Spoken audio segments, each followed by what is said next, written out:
श्रद्धेय दीदी माँ साध्वी ऋतंबरा जी,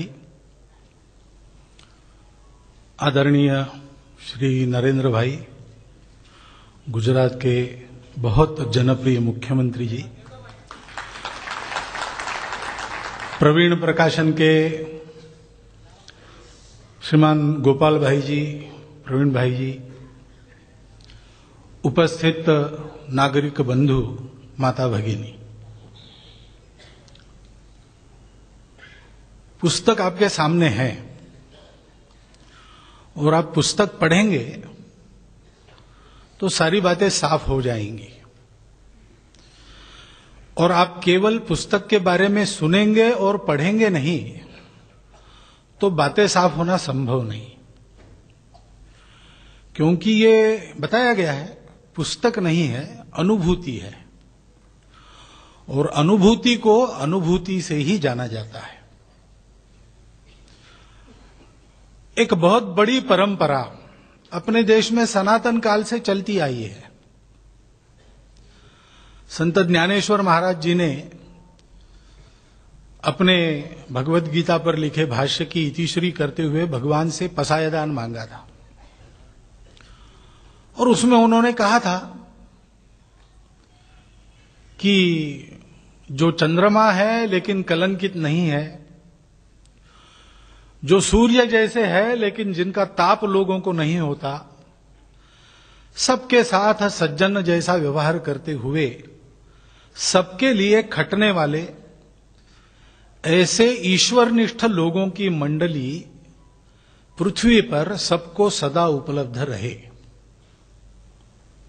अपने भारतवर्ष में ये होता आया है और वो परंपरा किसी न किसी रूप में चलते रहती है। संघ में भी ऐसी परंपरा चली है। व्यवस्थागत उसका नाम है प्रचारक। इसमें जो पुस्तक में 16 उदाहरण है, सबके सब प्रचारक नहीं है। कुछ तो जीवन में प्रचारक नहीं रहे, गृहस्थ है, ऐसे भी लोग हैं। लेकिन ये जो मैं कह रहा हूं कि वो प्रचारक है अथवा नहीं है, ये व्यवस्था के अर्थ में कह रहा हूं। प्रचारक मात्र एक व्यवस्था नहीं है, वो एक मानसिकता है, और उस मानसिकता से जीने वाला प्रत्येक स्वयंसेवक व्यवस्था में वो कहीं भी हो, वो प्रचारक है। अभी 2 दिन पहले हमारे नागपुर के कार्यालय में रसोइये का काम करने वाले मंगल प्रसाद जी का निधन हुआ। 1946 में रसोइये के नाते वो नागपुर के कार्यालय में आए, जिस वर्ष कार्यालय बना उसी समय, और 2008 तक वो लगे रहे। वो एक वैतनिक कर्मचारी नहीं रहे, पहले आए वैतनिक कर्मचारी के नाते, फिर स्वयंसेवक बन गए, और उसके बाद उन्होंने अपनी सारी भावना को, अपने अंतःकरण को संघ के साथ जोड़ दिया, तो उनकी सारी कार्यालय की सेवा ये स्वयंसेवक की सेवा बन गई। उसमें कभी उनका लाभ हुआ, कभी नहीं हुआ। संघ पर पहला प्रतिबंध आया, उनको भी कष्ट झेलने पड़े। दूसरा प्रतिबंध आया, उनको भी कष्ट झेलने पड़े। परंतु प्रत्येक स्वयंसेवक की रुचि अरुचि का ध्यान रखते हुए उसको ठीक से भोजन मिले, इसकी चिंता घर में जैसी कोई मां करती है वैसे कार्यालय में वो करते थे। बहुत ज्यादा पढ़े लिखे नहीं थे, लेकिन ऐसे एक अपरिचित व्यक्ति में इस भावना का उदय हुआ। एक व्रत के समान उन्होंने बाकी अपनी आकांक्षाओं का समर्पण करते हुए, घर गृहस्थी वाले थे तो जो कर्तव्य है उसको तो करना है, बाकी सारा समय संघ के कार्यकर्ताओं की, स्वयंसेवकों की, कार्यालय में आने वाले अतिथियों की चिंता, इसी को विषय बनाकर जीवन यापन किया। वो हमारे प्रचारक नहीं थे, लेकिन वो प्रचारक थे। ऐसे व्यक्तियों की परंपरा संघ में है। संघ के मूल डॉक्टर हेडगेवार है, उनके जीवन से यह परंपरा निकली है। उस बहुत विशाल, बहुत व्यापक परंपरा का एक झरोखे से दर्शन हम कर रहे हैं इस पुस्तक के माध्यम से। एक झरोखा है, एक नमूना है। नरेंद्र भाई जी के संपर्क में जो व्यक्ति आए उनके बारे में है, लेकिन ऐसे अनेक उदाहरण है, आज भी है, अनुल्लेखित है। कई उदाहरण ऐसे हैं जो यहां बैठे भी होंगे, मैं उनका उल्लेख करूं तो यहां से जाने के बाद मेरा कान पकड़ा जाएगा, क्योंकि इस निष्ठा के साथ है कि इससे हमको कुछ पाना नहीं है, कुछ पाना नहीं है।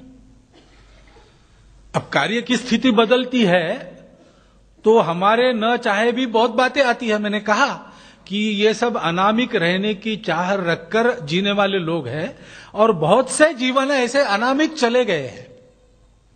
उसकी सूचियां बनाते समय आज हमको भी बहुत खोजना पड़ता है। डॉक्टर जी के जन्मशती के समय नागपुर का मैं प्रचारक था तो ऐसी सूची मैंने बनाई थी, तो हमको पता नहीं था, कहीं ना कहीं कभी ना कभी प्रचारक रहे हुए नागपुर में कितने हैं तो हम समझते थे 100-200 होंगे, लेकिन 450 लोगों की सूची निकली जो जीवंत थे, जो नहीं थे दुनिया में उनको सूची में नहीं लिया था। तो ऐसे अनामिक रहने वाले लोग हैं, लेकिन आज संघ अनामिक नहीं रहे। प्रचारक को कुछ नहीं चाहिए, प्रसिद्धि की चाह नहीं है, फोटो मिलते नहीं है, जिनके मिलते हैं उनके संबंधी सगे स्वयंसेवक होने के कारण संकोच करते हैं।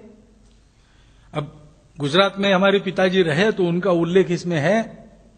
अभी 2-4 दिन पहले चंद्रपुर गया था तो मेरे छोटे भतीजे ने पूछा कि वो कोई प्रवीण भाई है गुजरात के, कहीं कुछ पुस्तक लिखी जा रही है, उसके लिए उन्होंने पिताजी के फोटो मांगे थे, उसके दादाजी के फोटो मांगे थे। हमने 2 फोटो भेज दिए, सही किया कि गलत किया? मैंने उसको कहा आप कर दिया ना, अब सोचो मत सही किया कि गलत। ऐसा संकोच मन में रखते हैं, लेकिन अब नरेंद्र भाई के साथ बैठना पड़ता है, दीदी मां के साथ बैठना पड़ता है, फोटो निकलते हैं, हमारे भी निकल जाते हैं,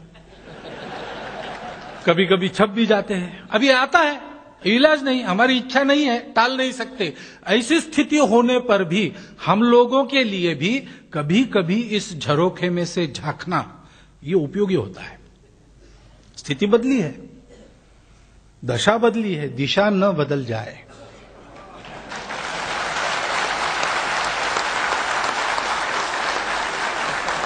ये हमारे लिए दिग्दर्शक जीवन है और मैं धन्यवाद करता हूं अंतःकरण पूर्वक नरेंद्र भाई का कि इतने व्यस्त सारे जीवन में ध्यान रखकर उन्होंने ये झरोखा हमारे लिए उपलब्ध कराया, क्योंकि संघ के कार्य में आज 5वीं पीढ़ी चल रही है। तो जब तक ये प्रकाश में नहीं आएगा तब अपनी परंपरा का पता नहीं चलेगा, किस कुल में हम जन्मे हैं, क्या हमारा पूर्व गौरव है, क्या हमारा परिचय है, उसके आधार पर तो आगे चलेंगे। उसका स्मरण इससे होता रहेगा, ये हमारे लिए लाभ है और दुनिया के लिए भी लाभ है। ये पुस्तक कहा गया पुस्तक परिचय में कि ये प्रचार पुस्तक नहीं है, ये विचार पुस्तक है। और मैंने स्वयं आज पुस्तक को देखा, पिताजी यहां प्रचारक रहे इसलिए मैं बोल तो नहीं सकता गुजराती, लेकिन पूरा समझता हूं, पूरा पढ़ता हूं।